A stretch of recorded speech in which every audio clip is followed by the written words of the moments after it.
समझना है। बेटा तुम खड़ी क्यों हो क्लास में? सीट नहीं मिल रही, आगे आ जाओ, थर्ड लाइन में आ जाओ, थर्ड लाइन में बैठा लो बेटा इसको। फिर तेरी बहन को जब कोई कहेगा यहाँ आके बैठ जा, फिर अच्छा लगेगा? थोड़ा लिमिट में रहना चाहिए ना। बैठ जाओ बेटा। चलो अपने देखो, अपने व्यवहार को ऐसा रखो जैसा तुम दूसरे के साथ करो, तुम्हारी बहन के साथ वही होगा।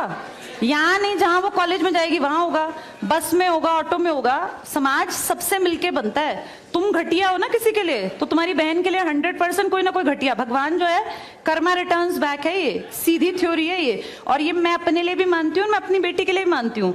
मैं जैसा कर रही हूँ ऐसा ही मेरे साथ होगा, या मेरे घर वालों के साथ। तुम जैसा कर रहे हो ऐसा तुम्हारे भाई बहनों के साथ होगा ही होगा।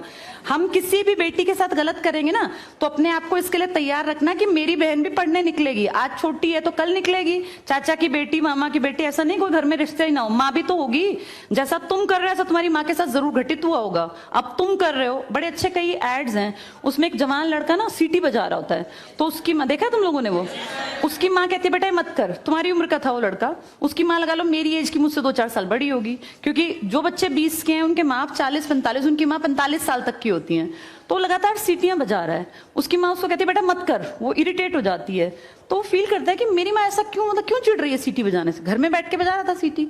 तो उसकी माँ को याद आता है कि जब मैं रोज बस स्टॉप पे जाती हूँ, 45 साल की अधेड़ उम्र की एक औरत, एक घटिया लड़का, मतलब ऐसे नहीं होते बिल्कुल ही घटिया जिनकी परवरिश हो, वो रोज उसको परेशान करता है, उस 45 साल की औरत को।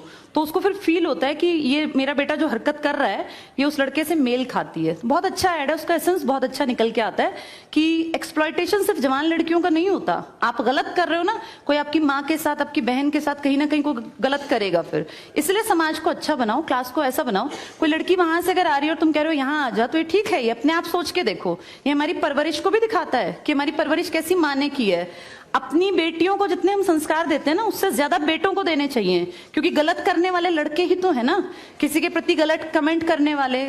ये ठीक नहीं होता। इतने काबिल बनो कि कोई तुम्हारे साथ बैठना चाहे। तुम्हें ये कहना पड़ रहा है कि यहाँ के बैठ जाओ, तुम कोई वो छिछोरे 70-80 के दशक के लड़के थोड़ी ना हो, पढ़े लिखे 21वीं-22वीं सदी के लड़के बैठे हो। तुम कोई बच्चे नहीं हो। अब अपने व्यवहार को इतना अच्छा बनाओ, क्योंकि जब गलत बात बोलो ना तो ये सोच के बोलना कि मेरे घर में जो औरत है ना उसको ये सहना पड़ रहा है कहीं ना कहीं। तुम ही लोगों ने समाज बना रखा है, इसको घटिया बना लो चाहे अच्छा बनाओगे तो पूरा समाज अच्छा बन जाएगा। घटिया बनाओगे तो तुम्हारी माँ को भी 100% सुनना पड़ता होगा, क्योंकि ये कर्म है, ये किसी को नहीं छोड़ते। तुम सबको चार दीवारी में नहीं रख पाओगे, तुम्हारी माँ को भी कहीं ना कहीं बाहर निकलना पड़ता है। चाहे वो मार्केट सब्जी लेने जाती हो, गांव में रहते हो तो गली में तो निकलती है ना, उसको भी सुनना पड़ता होगा, क्योंकि समाज बनाने वाले तुम ही लोग हो। तो ये ध्यान रखो सबको कि भाई किसी को हमारे किसी भी कमेंट से बुरा ना लगे, और इनको अलग मत समझो। जैसे तुम्हारी बहनें ऐसी ये हैं, पसंद आना कोई अलग बात होती है, पर व्यवहार अच्छा रखना चाहिए। तुम्हारी परवरिश अच्छी माने की है, कम से कम ये दिखा के चलना। चलो ये टॉपिक